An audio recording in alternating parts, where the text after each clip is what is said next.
კიდევ ერთხელ მოგესალმებით, უყურებთ ქრონიკას 9-ზე. თბილისის პრემიერ-მინისტრის პატრონაჟით რიგით მეხუთე საიუბილეო თბილისის აბრეშუმის გზის ფორუმს უმასპინძლებს.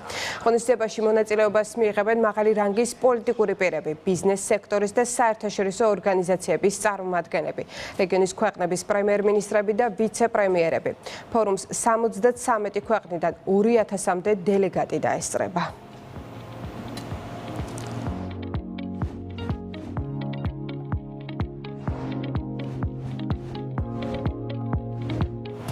პრემიერ-მინისტრი ისტორიული პარტნიორობისთვის მადლობას უხდის არაბთა გაერთიანებული საამიროების პრეზიდენტს, ემარ ჯგუფის და იგლ ჰილსის დამფუძნებელს და პარტნიორებს არაბთა გაერთიანებული საამიროებიდან. ირაკლი კობახიძე სოციალურ ქსელში წერს, რომ ეს უმსხვილესი პირდაპირი უცხოური ინვესტიციაა საქართველოს ისტორიაში. ცნობისთვის თბილისში იგლ ჰილსის ოფისი ოფიციალურად გაიხსნა. არაბთა გაერთიანებული საამიროების უმსხვილესი დეველოპერული ჯგუფის ემარის შვილობილი კომპანია საქართველოში 6,5 მილიარდი დოლარის ინვესტიციას ჩადებს. ემარ ჯგუფი თბილისსა და ბათუმში ულტრათანამედროვე ურბანულ პროექტებს განახორციელებს.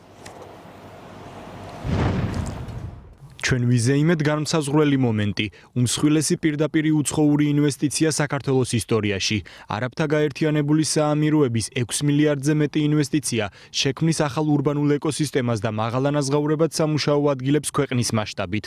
დიდ მადლობას ვუხდი არაბთა გაერთიანებული საამიროების პრეზიდენტს შეიხ მოჰამედ ბინ ზაედ ალ ნაჰაიანს, ემარ ჯგუფის და იგლ ჰილსის დამფუძნებელ მოჰამედ ალაბარს და ჩვენს პარტნიორებს არაბთა გაერთიანებული საამიროებიდან ამ ისტორიული პარტნიორობისთვის. პეტერ ფიშერის საქართველოში სადავო აქტივობებთან დაკავშირებით დასმული კითხვების შემდეგ ერთ-ერთი ყველაზე რეიტინგული გერმანული პარტია ბუნდესტაგს ახალი შეკითხვებით მიმართავს. ალტერნატივა გერმანიისთვის დეპუტატებს აინტერესებთ საქართველოში მოქმედი, რომელი არასამთავრობო ორგანიზაციები იღებენ მხარდაჭერას გერმანიის ფედერალური მთავრობისგან გერმანიის საერთაშორისო თანამშრომლობის საზოგადოების პროექტებით ან სხვა საშუალებებით. ალტერნატივა გერმანიისთვის დაინტერესებულია, რომელი არასამთავრობო ორგანიზაციებია დაახლოებული საქართველოს ოპოზიციასთან, რომლებიც პირდაპირ ან ირიბად გერმანიის ფედერაციული მთავრობისგან არიან მხარდაჭერილი. ერთ-ერთი კითხვა ასევე ეხება მიიღეს ან მიიღებენ თუ არა გარკვეული მედია საშუალებები რაიმე სახის მხარდაჭერა საქართველოში 2020-25 წლამდე პერიოდში ფედერალური ფინანსებით. მოცემულ მომენტში საქართველოში მოქმედი რომელი არასამთავრობო ორგანიზაციები იღებენ ამჟამად პირდაპირ ან ირიბ მხარდაჭერას გერმანიის ფედერალური მთავრობისგან გერმანიის საერთაშორისო თანამშრომლობის საზოგადოების პროექტებით ან სხვა საშუალებებით. რა მოცულობითი მხარდაჭერა იყო ან არის გაწეული, გთხოვთ ჩაშლილად მოგვაწოდოთ წლების მიხედვით. გერმანიის ფედერაციული მთავრობა საქართველოში გერმანიის საერთაშორისო თანამშრომლობის საზოგადოების მიერ განხორციელებულ რომელ პროგრამას თუ ფორმატს უჭერს მხარს ეფექტიანი მმართველობის პროექტის ფარგლებში. მონაწილეობს თუ არა გერმანიის საელჩო ან ელჩი გერმანიის საერთაშორისო თანამშრომლობის საზოგადოებასთან არასამთავრობო ორგანიზაციების თანამშრომლობის ფორმატში და თუ კი რა ფორმით.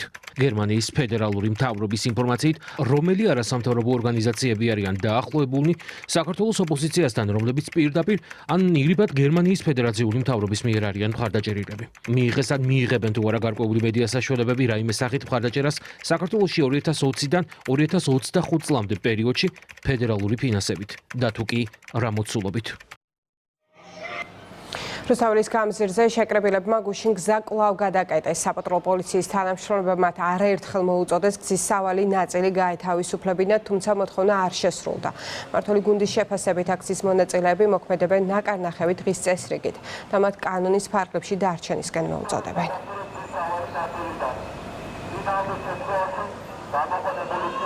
წინამძღოლში ეს ადამიანები ხელაღებით რო ემიჯნებოდნენ პატა ბურჯულაძეს 4 ოქტომბრამდეც მოაწერდნენ ძალადობის ყველაზე ბინძურ გზებს ხელს 4 ოქტომბერსაც და დღესაც ზნე არ შეუცვლიათ. ამიტომ ისინი არიან კოლექტიური ბურჯულაძეები და რა თქმა უნდა კოლექტიური ბურჯულაძეები საქართველოში ვერასდროს ვერანაირ პერსპექტივას ვერ ნახავენ.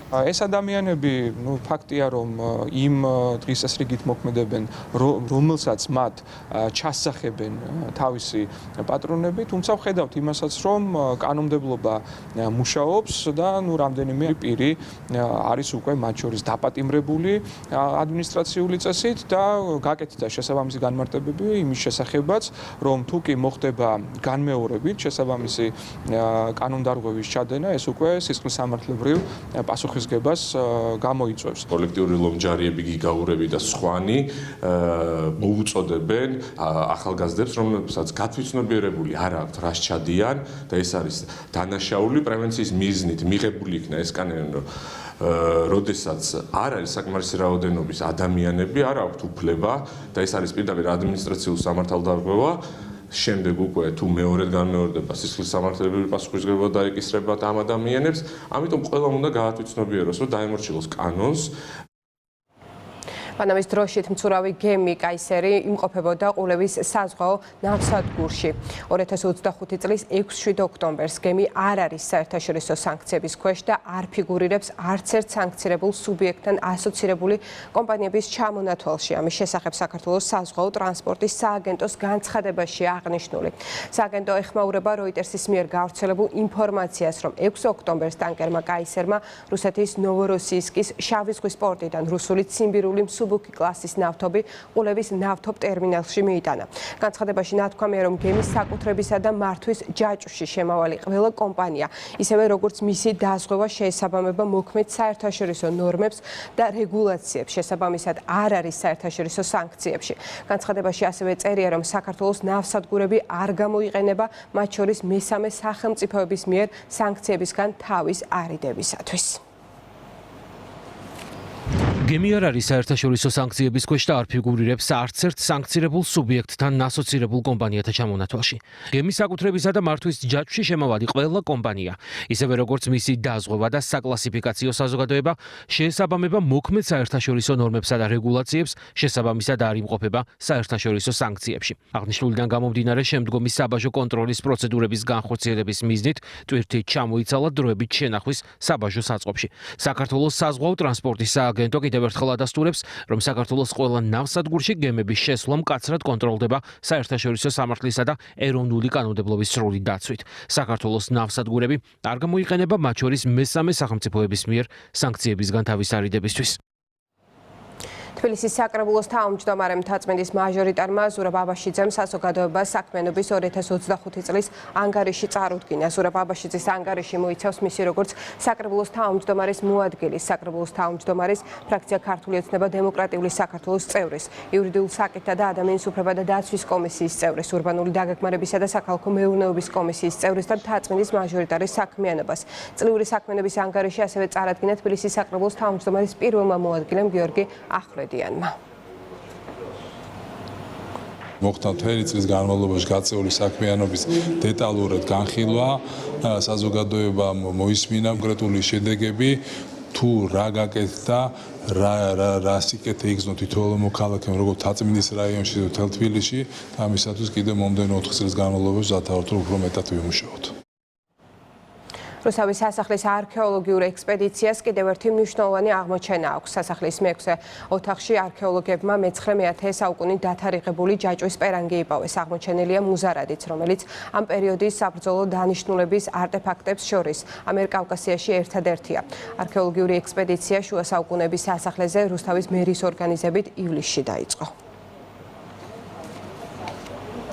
რუსთავში მასშტაბური ექსპედიცია გრძელდება ძალიან ბევრი საინტერესო აღმოჩენით და ეს აღმოჩენები კიდევ ერთხელ არის კარგი დადასტურება იმის, რომ ჩვენი ქალაქი არის დიდი ისტორიის ქალაქი. მნიშვნელოვანი არტეფაქტებია მოპოვებული, მათ შორის აუცილებლად აღსანიშნავია რკინის მუზარადი თავისი ჯაჭვის ნაშთებით. მას კიდევ ერთი დამატებითი ელემენტი შეემატა, ანუ სრული ჯაჭვის პერანგი იქნა აღმოჩენილი.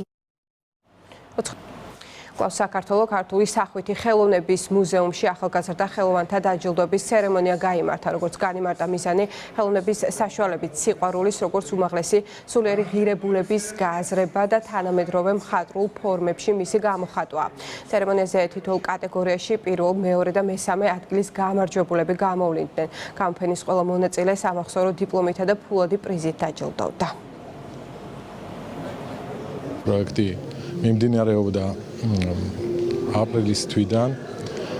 მასში იყო ჩართული 500-მდე ახალგაზრდა ხელოვანი. ჩატარდა ლექციები, ჩატარდა სპეციალური პოდკასტები, შეხვედრები ახალგაზრდებთან და დღეს არის უკვე 150 ნამუშევრიდან შერჩეული 30 სანომინაციო ნამუშევარი. გამოფენა კიდევ 3 დღე გაგრძელდება. სიყვარულის მონუმენტის ახალი ინიციატივა, რომელიც დღეს გაჟღერდა, წარმოადგენს მსგავსად ისეთ ერის კონსოლიდირებულ იდეას, რომელიც უკვე განხორციელდა ბრაზილიაში, დაუშვათ რიო-დე-ჟანეიროში ქრისტეს ქანდაკების სახით. ქართული კლასიკური მუსიკის საღამოების კონცერტით გაიხსნა თენგიზ ამირეჯიბის სახელობის პიანისტთა ბორჯომის რიგის მე-11 საერთაშორისო კონკურსი. ქართული კლასიკური მუსიკის საღამოების ფარგლებში მსმენელთა წინაშე ცნობილი ქართული მუსიკოსები წარდგნენ.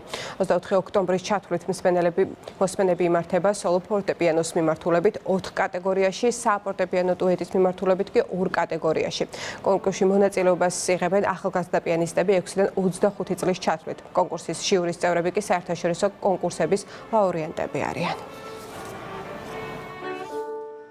ლევანდელი წელი ნამდვილად გამორჩეულია იმ თვალსაზრისით, რომ ძალიან ბევრი ქვეყნიდან ყავს მონაწილეები, რაც ძალიან მნიშვნელოვანია კონკურსისთვის, იმიტომ რომ პირველ რიგში თენგიზ ამირეჯიბის სახელი კიდევ უფრო ფართოდ გახდება ცნობილი და გარდა ამისა გაიცნობენ იმ ულამაზეს მხარეს, რასაც ბორჯომი ქვია. მე რამდენი წელია რომ ამირეჯიბის სახელობის კონკურს ფესტივალი ჩვენთან ტარდება და ძალიან დიდი წარმატებითაც. ბორჯომისთვის ძალიან კარგია, იმიტომ რომ ბორჯომი ზოგადად კულტურული ქალაქია და კულტურულად უნდა იცხოვროს ბორჯომელებმა. მნიშვნელოვანი იმით არის, რომ იხსნება ქართული კლასიკური მუსიკის ფესტივალი, სადაც თბილისის შემდეგ უკვე ბორჯომში მონაწილეობ. შემდეგ გვექნება უკვე ქუთაისი. შესაბამისად, წელს მონაწილეებს ძალიან ბევრი, რაც ძალიან გვახარებს, რაც მზარდი ინტერესი ამ კონკურსის მიმართ და ზოგადად ფესტივალის მიმართ. ქრონიკა პირდაპირ ეთერში ზუსტად 10-ზე დაბრუნდება დროებით.